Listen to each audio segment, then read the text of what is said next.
축원합니다. 여러분, 세상을 살아가는 모든 사람에게는 목마름이 있습니다. 여러분에게도 저에게도 모든 사람에게 다 목마름이 있죠. 정말 열심히 우리가 사는데도 불구하고 모든 것이 허무해 보이는 그런 순간이 있지 않습니까?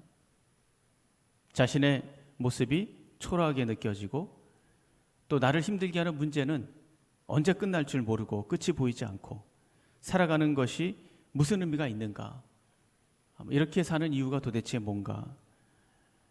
살아가는 의미도 찾지 못하고 공허하고 허무하고. 그래서 전도서 말씀을 보면요, 우리의 인생을 놓고 뭐라고 말씀하셨습니까? 전도서 1장 2절에 이렇게 말씀하셨잖아요. 전도자가 이르되 헛되고 헛되며 헛되고 헛되니 모든 것이 헛되도다. 그러니까 우리 인간의 이 목마름은 인간에게 필연적으로 있을 수밖에 없다. 목마름을 가질 수밖에 없는 존재가 바로 인간이다라는 것을 우리가 알 수가 있습니다. 우리가 지난주에 만난 사마리아 여인도 마찬가지죠. 이 사마리아 여인 겉으로는 센 척하고 또 사람을 경계하고 고집스럽고 엉뚱해 보였지만 그 마음 깊은 곳에는 뭐가 있었습니까? 목마름이 있었습니다. 인생 속에 많은 고난과 아픔과 허무, 이것이 이 여인을 짓누르고 있었고 또 세상 많은 사람들은 이 여인을 조롱하고 비난하고 또 멸시하지 않았습니까? 그래서 자기 스스로도 자기에 대해서, 자기 인생에 대해서 더 이상 기대하고 있는 것이 없는 거예요. 그냥 사니까 그냥 사는 거예요. 의지하고 믿을 수 있는 사람도 없었고 희망을 걸어볼 사람도 없었고 속마음을 털어놓고 속 시원하게 하소연할 사람도 없었습니다. 아주 외롭고 아주 소외된 그런 인생이었어요. 이 여인은 이런 갈증을 남편을 통해서 해결하고 싶었지만 막상 결혼을 하면 자기 안에 있는 이 상처들이 또 상대방을 괴롭게 만들고 또 살아가면 살아갈수록 기대감은 무너지고 사이는 벌어지고 문제를 풀어갈 마음의 여유도 에너지도 없는 거예요. 그래서 남편하고 헤어지요. 남편이 떠나버립니다. 그럼 버림받은 상처 때문에 또 아파하고 또 그 아픔 때문에 그걸 해소하기 위해서 또 다른 남자를 찾아 나서고 이런 악순환이 반복되는 인생이 바로 그 여인이었어요. 여러분, 보통 사별을 하거나 이혼을 하면 그 아픈 상처가 정상적으로 돌아오려면 약 30년 정도 걸린다고 전문가들은 이야기합니다. 그러니 이 여인의 아픔과 상처 얼마나 컸겠습니까? 골마 터져가지고 치유되기도 전에 또 터지고 또 터지고 이런 것을 여러 번 반복하면서 이제 이 여인의 심리적으로 이 여인은 치유되기가 힘든 상태가 돼버린 거예요. 아무도 이 여인에게 가지 않습니다. 또 이 여인도 마음을 굳게 걸어 잠갔어요. 그런데 예수님이 이런 여인을 찾아가신 거죠. 예수님은 거부하지 않았습니다. 다른 사람은 다 돌아서 갔는데 예수님은 돌아서 가지 않았습니다. 오히려 이 여인을 위해서 특별한 계획을 세우셨고 이 여인을 찾아가셨어요. 그리고 만나셨습니다. 또 만나셨을 때 아무렇게나 막대하지 않았어요. 정중하게 진지하게 상대해 주셨습니다. 사람들에게 존경받는 니고데모, 이 니고데모를 상대할 때나 이 여인을 상대할 때나 똑같았어요. 똑같은 마음으로 마음을 다하셨고 축복하시는 것을 우리가 볼 수 있습니다. 여기까지가 우리가 지난주에 함께 말씀을 나눈 부분 아닙니까? 그래서 예수님이 이제 드디어 말씀하십니다. 14절을 보시면 내가 주는 물을 마시는 자는 영원히 목마르지 아니하리니 내가 주는 물은 그 속에서 영생하도록 솟아나는 샘물이 되리라. 이렇게 이 여인에게 얘기했습니다. 그랬더니 이 여인이 이 얘기를 딱 듣고 15절 뭐라고 얘기합니까? 여자가 이르되 주여 그런 물을 내게 주사 목마르지도 않고 또 여기 물길로 오지도 않게 하옵소서라고 얘기합니다. 정말 이런 일이 있을까? 목마르지 않는 영생하도록 솟아나는 샘물, 이런 것을 마실 수 있을까? 나에게도 이런 기적이 있을 수 있을까? 나에게도 이런 좋은 일이 있을까? 이런 기대감이 있지 않았겠습니까? 호기심 반 기대 반이었겠죠. 그래서 이 여인이 뭐라고 얘기합니까? 그 물을 나에게도 좀 주십시오라고 얘기합니다. 여러분, 맨 처음에 이 여인이 예수님을 굉장히 경계하지 않았습니까? 그런데 지금 분위기가 점점 좋아지고 있습니다. 서로 교제하고 서로 소통할 수 있는 그런 분위기가 잘 만들어지고 있었어요. 그런데 그때 예수님은 지금까지 잘 만들어 오신 이 분위기를 완전히 깨뜨려 버리는 말씀을 하십니다. 이 여인도 그 이야기를 듣고 깜짝 놀랐어요. 그 말씀이 16절 말씀이에요. 16절을 보세요. 뭐라고 얘기합니까? 이르시되 가서 내 남편을 불러오라 라고 얘기합니다. 지금까지 분위기를 잘 만들어 왔는데 갑자기 남편을 불러와라 라고 얘기하고 있어요. 여러분, 이 여인에게 이 남편은 어떤 의미를 가지고 있습니까? 자기 인생에서 제일 고통스러운 이 아킬레스건 같은 것이 바로 남편이에요. 남편이라는 존재에 가장 큰 소망을 두었지만 지금은 가장 큰 절망입니다. 그 절망 속에서 뒹굴면서 많은 죄가 있었고 허물이 있었고 실수가 있었습니다. 나락으로 떨어지는 어떤 비참하고 초라한 사건들이 그 남편이라는 테두리 안에 가득가득 넘치고 있었어요. 누구에게도 말하고 싶지 않은 치부였습니다. 그래서 이 여인이 놀래서 뭐라고 얘기합니까? 나는 남편이 없습니다 라고 얘기합니다. 이제 그 정도 했으면 예수님께서 눈치채고 우리 같으면 그만했잖아요. 그만하지 않겠습니까? 미안하니까. 근데 예수님은 오히려 한 발자국 더 나가십니다. 18절을 보세요. 여기 뭐라고 얘기합니까? 17절 18절 보시면 너 말이 맞다. 너희에게 남편 5이 있었고 지금 있는 자도 내 남편이 아니니 내 말이 참되도다. 이 여인의 치부를 완전히 그냥 드러내버렸습니다. 완전히 드러내보셨어요. 여러분, 이 부분이 정말 중요합니다. 우리가 여기서 알 수 있는 것은 뭡니까? 지금까지 예수님은 영생하도록 솟아나는 샘물을 주겠다라고 말씀하셨고 그 여인은 그것을 달라고 말했습니다.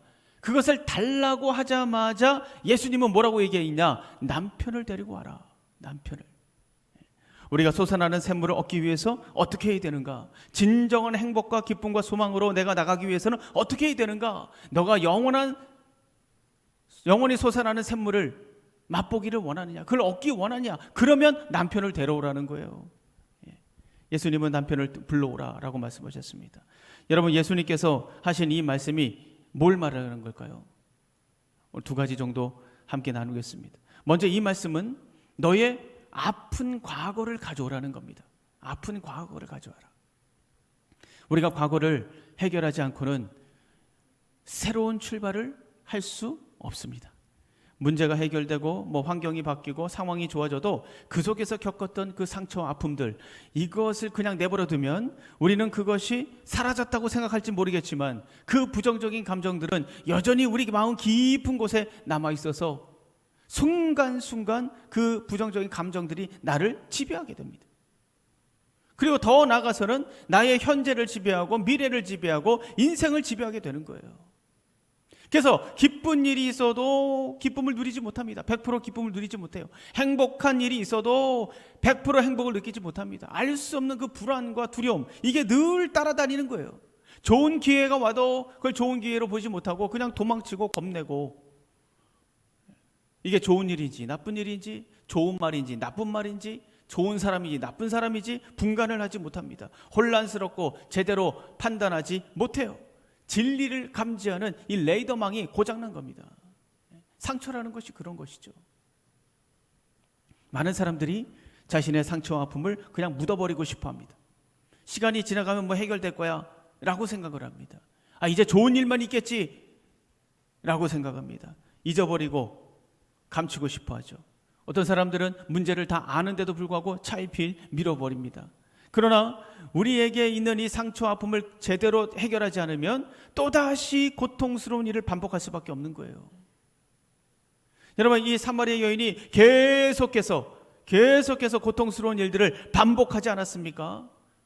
또 남자를 만나고 또 만나고 또 만나고 또 만나고 또 만나고 고통을 계속 반복한 것처럼 우리도 계속 고통을 반복할 수밖에 없는 겁니다. 다른 공간에서 다른 사람들과 또다시 그 고통을 반복할 수밖에 없는 거예요. 부정적인 감정들이 우리의 사고방식을 왜곡했기 때문에 그렇습니다. 그래서 우리의 상처와 아픔들, 우리의 괴로움, 역경, 이런 모든 것들을 우리가 제대로 처리하지 않으면 계속해서 이런 일들을 반복할 수밖에 없는 것이죠. 그래서 주님은 말씀하시는 거예요. 그런 모든 악순환을 끊기 위해서 예수님께서 말씀하시는 겁니다. 너의 남편을 불러와라. 너의 남편을 불러와라. 다시 말하면 너의 상처와 아픔과 억울함과 실패와 절망과 고통을 들고 오라는 겁니다. 누구에게 가져오라는 건가? 예수님 자신, 예수님에게 가져오라는 거예요. 왜 예수님에게 가져오라고 합니까? 이 망가진 레이더를 가지고는 제대로 들을 수 없기 때문에 그래요. 제대로 볼 수 없기 때문에 그렇습니다. 진리를 가려낼 수도 없고 진리를 섞어낼 수도 없어요. 여러분, 이 세상은 어떤 세상입니까? 나를 무너뜨리고 괴롭히고 속이고 나를 포기하게 만드는 소리로 가득 채워져 있는 것이 바로 이 세상 아닙니까? 이 속에서 진리의 소리를 내가 잡고 내가 이 뚝심 있게 나가야 되는데 그 진리의 소리를 잡지 못하는 거예요. 왜? 레이더망이 고장났기 때문에. 그런데 그 진리의 소리가 어디 있다는 겁니까? 예수님께 있는 거예요. 예수님께. 그래서 예수님께서 뭐라고 말씀하십니까? 나에게 가져오라는 겁니다. 나에게 가져와라. 그 진리를 잡아낼 수 있는, 너의 정체를 알 수 있는 그 진리를 잡아낼 수 있는 그 말씀이 나에게 있다. 그래서 예수님은 자기를 두고 뭐라고 얘기하셨어요? 내가 빛이다 라고 말씀하셨죠. 그래서 빛인 것이죠. 빛이신 예수님께서 그 남편을 데려와라, 나에게 데리고 오면 그 남편이라는 존재의 정체를 알 수 있다. 그 목적이 무엇인지 알 수 있다. 무엇을 위한 것인지 알 수 있다. 어떤 결과가 준비되어 있는지 알 수 있다. 너의 생각을 다 접고 그 남편을 데리고 와라. 그래서 그 남편이라는 존재는 더 이상 실패를 말하는 게 아니야. 남편이라는 존재는 너의 전부를 말하는 게 아니야. 너의 끝을 말하는 게 아니야. 이것을 알게 되는 거예요. 그래서 예수님께 그걸 들고 나오라고 말씀하신 겁니다. 어떤 목사님은요, 아버지에게 끔찍한 폭행을 당하면서 어린 시절을 보냈다고 그래요. 쇠막대기로 자기를 죽을 만큼 때리는 그런 아버지의 모습이 머리 안에 가득 차 있는 거예요. 근데 이 목사님이 목회자가 되고 나서도 아버지에 대한 이 분노가 해결이 되지 않아가지고 너무 마음이 힘든 거예요. 그래서 이분은 어버이날 부모에 관련된 설교를 해야 되는데 그걸 한 번도 한 적이 없대요. 부모에 대한 설교를 한 적이 없다라는 거죠. 그래서 이 문제를 놓고 주변의 분들하고 상담도 하고 치유 집회도 참석하고 했는데 해결을 못 받습니다. 그런데 어느 날 정말 이걸 가지고 간절히 기도하는 중에 전혀 예상하지 못했던 장면이 하나 딱 떠올랐다라는 거죠. 그게 무슨 장면이냐면 자기 돌잔치에 돌을 맞이한 자기를 가슴에 안고 활짝 웃고 있는 그 아버지의 얼굴이 딱 떠올랐다라는 거예요. 자기도 모르게 기도하는 중에.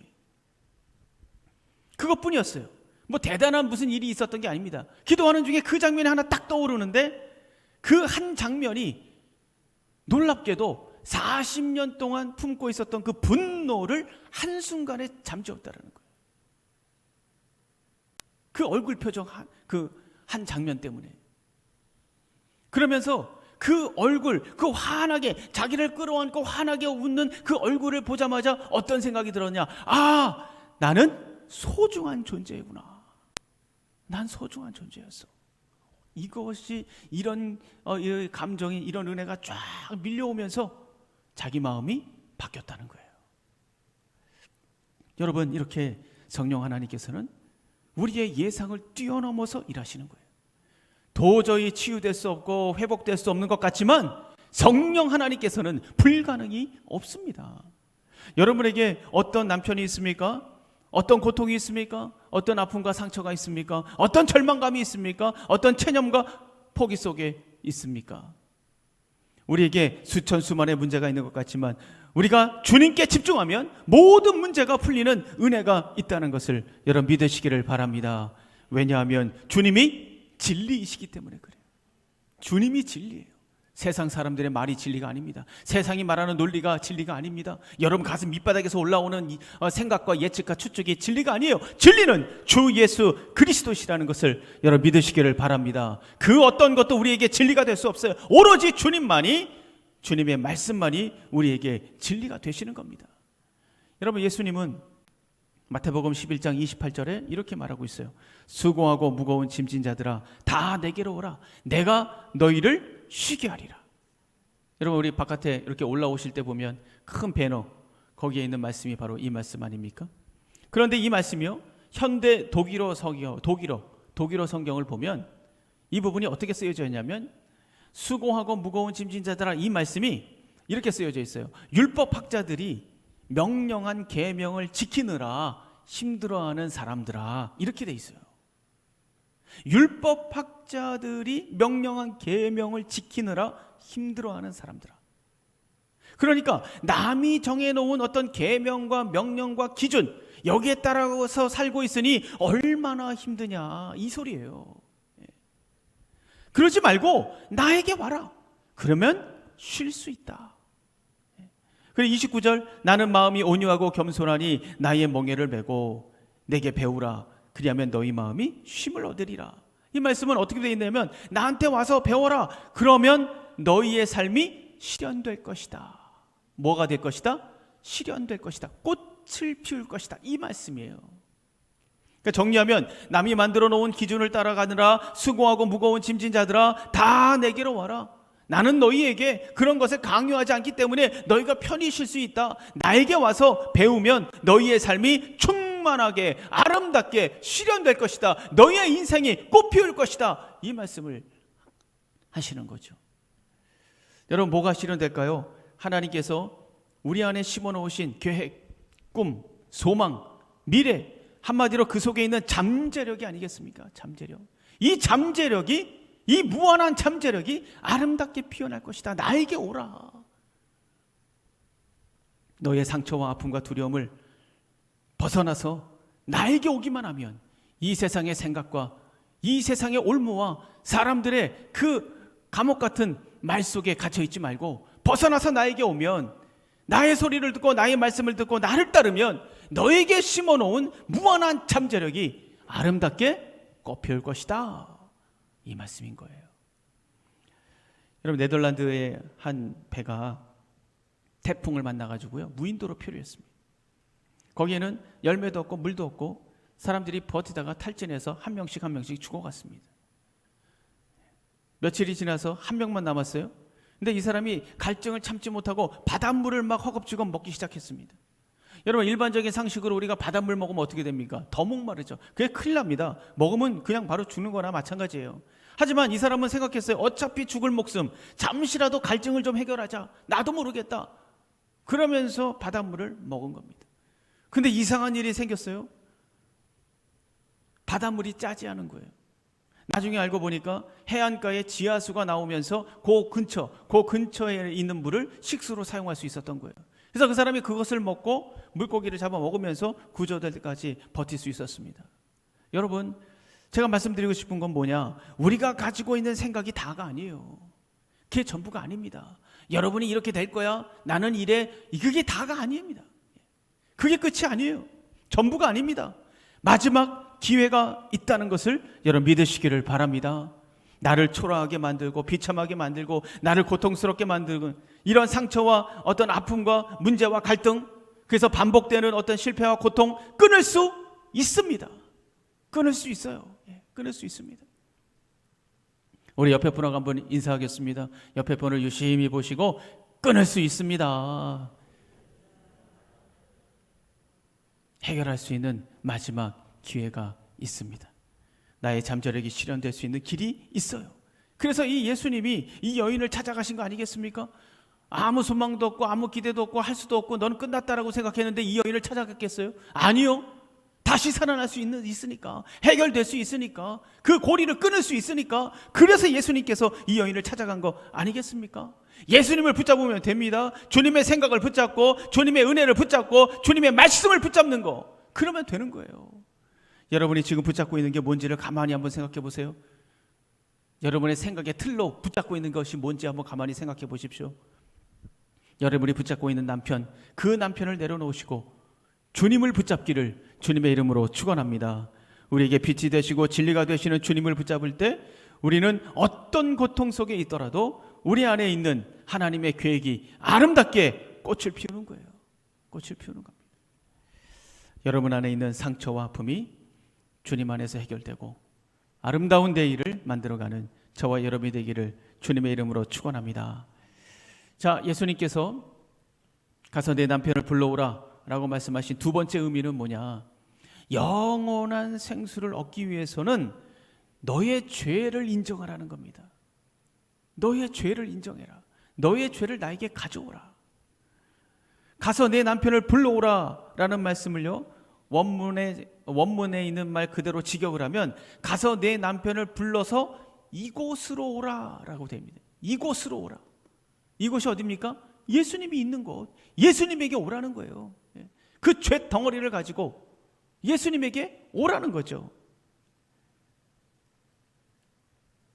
너가 감추고 있는 그 죄, 그걸 가지고 주님 앞에 다시 오라는 거예요. 영원한 생수를 얻기 원한다면 자신이 죄인이라는 사실을 인정하고 고백하라는 거예요. 부끄럽고 수치스럽고 불편하고 드러내고 싶지 않은 꽁꽁 숨겨놓은 죄, 그 죄가 있지 않습니까, 여러분? 이 죄를 들고 나오라는 거죠. 그걸 가지고 나와라. 왜냐하면 그 죄가 하나님을 보지 못하게 만드는 거예요. 그 죄가 하나님을 거부하게 만들고 그 죄가 놀라운 잠재력을 보지 못하게 만들기 때문에 근본적인 원인이 되기 때문에 그걸 가지고 나오라는 겁니다. 여러분, 우리는 모두 죄인이지 않습니까? 여러분 안에 다 죄가 있지 않습니까? 로마서 3장 10절 12절 보면 이렇게 말씀하세요. 기록된 바 의인은 없나니 하나도 없으며 깨닫는 자도 없고 하나님을 찾는 자도 없고 다 치우쳐 함께 무익하게 되고 선을 행하는 자는 없나니 하나도 없다. 모든 사람들이 다 죄인이다. 죄 아래 있다 라고 말씀하고 있어요. 로마서 3장 23절 모든 사람이 죄를 범하였음에 하나님의 영광에 이르지 못하더니 라고 말씀하지 않습니까? 우리는 날마다 죄와 부딪히면서 살아가고 있잖아요. 죄가 우리를 그냥 놔두질 않습니다. 그러나 이 참 그리스도인, 구원받은 백성들, 죄와 타협하지 않고 숨지 않고 도망치지 않고 이 죄와 싸우죠. 그리스도인들도 때로는 이 죄 때문에 실패합니다. 넘어집니다. 깨질 수 있어요. 그러나 구원받은 백성이라면 다시 일어나죠. 다시 일어나가지고 죄와 사투하는 삶을 사는 거, 이것이 바로 그리스도인의 모습이에요. 어떤 이단 교파는 구원을 받았다면 이제부터 죄가 없다고 얘기합니다. 죄를 지어도 회개할 필요가 없다. 구원받았으니까. 구원받았는데 무슨 죄를 회개하냐, 이렇게 말하는 이단 교파가 있습니다. 무슨 일을 해도 자기는 구원받는다는 거예요. 그러나 여러분 생각해 보세요. 구원받은 사람의 특징이 뭡니까? 구원받은 사람의 특징은 매일 죄와 싸우는 겁니다. 죄를 싫어하는 것이죠. 구원받은 백성은 하나님이 싫어하는 것을 싫어하죠. 때문에 그 어떤 사람도 죄가 없다고 말할 수 없습니다. 모두가 죄인이에요. 요한일서 1장 10절 이렇게 말합니다. 만일 우리가 범죄하지 아니하였다 하면 하나님을 거짓말하는 이로 만드는 것이니 또한 그의 말씀이 우리 속에 있지 아니하니라 라고 말씀하고 있습니다. 내가 죄가 없다라고 말하는 순간 하나님을 거짓말쟁이로 만든다는 거예요. 우리 안에 죄가 없을 수 없다. 우리는 죄인이라는 것을 말씀해 주시는 겁니다. 여러분, 이것은 불신자를 놓고 말씀하신 게 아니에요. 믿음의 공동체 안에 있는 사람들에게 하신 말씀이죠. 복음을 받아들이고 있었던 사람들에게 하신 말씀이에요. 복음을 받아들이고 인정했지만 아직 그 심령 속에 예수 그리스도의 복음이 뿌리내리지 못한 사람들입니다. 그래서 자신의 죄를 고백하는 것은 신앙의 출발이에요. 신앙의 출발. 인간의 타락한 본성 깊은 곳에서부터 솟아오르는 이 죄성을 고통하면서 그 죄와 날마다 전투하는 삶을 사는 것, 이것이 바로 우리들의 삶이 되어야 되는 것이죠. 그래서 사도 바울은 이렇게 말하지 않습니까? 로마서 7장 22절부터 23절 내 속으로는, 내 속사람으로는 하나님의 법을 즐거워하되 내 지체 속에서 한 다른 법이 내 마음의 법과 싸워 내 지체 속에 있는 죄의 법으로 나를 사로잡는 것을 보는도다. 무슨 말입니까? 내 안에 하나님의 법과 죄의 법이 있는데 이 두 가지가 날마다 싸운다는 거예요. 날마다 싸운다. 끊임없이 싸우고 있다고 지금 고백하고 있지 않습니까? 죄인이라는 거죠. 죄인. 넌 죄인이다. 난 죄인이다. 이걸 얘기하는 거예요. 그래서 예수님께 나가는 사람들이 제일 먼저 부딪히는 게 뭡니까? 바로 자기의 죄 문제입니다. 죄 문제. 오순절날 베드로가 설교를 합니다. 그때 많은 사람들이 설교를 듣고 마음에 찔림이 있었다라고 얘기했어요. 그래서 그 마음에 찔림이 있는 사람들이 어떻게 말을 하냐면 어찌할꼬 이 베드로하고 사도들에게 와가지고 어찌할꼬 이 죄 때문에 내가 이렇게 괴로운데 우리가 어떻게 해야 됩니까? 라고 베드로에게 물어봅니다. 그때 베드로가 뭐라고 얘기합니까? 너희들이 회개하라 라고 말씀합니다. 회개하라. 그러니까 복음이 내게 오면, 예수 그리스도가 나에게 오면 제일 먼저 일어나는 반응이 뭐냐? 죄 때문에 괴로운 거예요. 죄 때문에. 빛이 나에게 비추니 내가 얼마나 더러운지가 그때 비로소 보이기 때문에 괴로운 거죠. 괴로운 거예요. 여러분, 주님은 사마리아 여인의 모든 것을 알고 계셨습니다. 그리고 지금 주님은 여러분의 모든 것도 다 알고 계세요. 히브리서 4장 13절에 보면 지으신 것이 하나도 그 앞에 나타나지 않음이 없고 우리의 결산을 받으실 이의 눈앞에 만물이 벌거벗은 것 같이 드러나느니라 라고 말씀하고 있습니다. 모든 것이 드러날 때가 온다는 것을 말씀하고 있는 거예요. 하나님은 모든 것을 아신다. 알지 못하는 것이 단 하나도 없다 라고 말씀하시고 있는 거예요. 사람은 속일 수 있습니다. 자기 자신도 속일 수 있어요. 그러나 하나님은 속이지 못합니다. 죄 없다고 말할 수 없다라는 거예요. 주님은 우리의 모든 것을 알고 계십니다. 주님은 지금도 우리를 들여다보고 계시죠? 뭘 보고 계셨어요? 뭘 보고 계실까요? 죄를 지으면서도 아직 고백하지 않은 죄들을 보고 계시겠죠. 그리고 그 죄가 우리를 망가뜨리고 있는 것을 보고 계시면서 한탄하고 탄식하고 계시지 않겠습니까? 여러분, 질문을 드립니다. 오늘 자기 인생에 대한 아무런 기대감도 없이 우물가에 나온 이 여인이 누구라고 생각하십니까? 생각해 보십시오. 자신의 인생을 수치스럽게 생각하면서 다른 사람의 눈을 피해 살고 있었던 이 여인이 누구라고 생각하십니까? 사람들의 눈이 무서워가지고 위축된 삶을 살고 있었던 사람, 바로 이 여인, 이게 누구라고 생각하십니까? 자신이 어떤 존재인지 알지도 못하고 세상의 포로가 된 채로 살아가던 이 여인이 누구라고 생각하십니까? 죄와 거짓으로 자신을 기만하면서 살고 있었던 이 여인이 누구라고 생각하십니까? 자기가 가진 잠재력으로 자기 인생을 펼쳐보지도 못하고 눌려가지고 전전긍긍하면서 살아가던 이 여인이 누구라고 생각하십니까? 주님은 오늘 우리에게 말씀하시고 있는 거예요. 너가 정말 영원한 생수를 원하는가? 새로운 미래를 원하는가? 너의 잠재력을 실현하기를 원하는가? 그러면 너의 남편을 데려오라. 우리에게 말씀하시고 있습니다. 이것은 우리의 가장 고통스러운 치부를 찌르시는 거죠. 치부를 찌르는 겁니다. 너의 아픔과 상처를 가지고 나에게 오라는 거예요. 너의 죄를 가지고 나에게 나오라는 겁니다. 사랑하는 전교회 성도 여러분, 창피하다고 아프다고 숨기지 마세요. 시간 없다고는 핑계로 미루지 마십시오. 이것은 여러분의 인생이 죽을 수도 있고 살 수도 있는 문제입니다.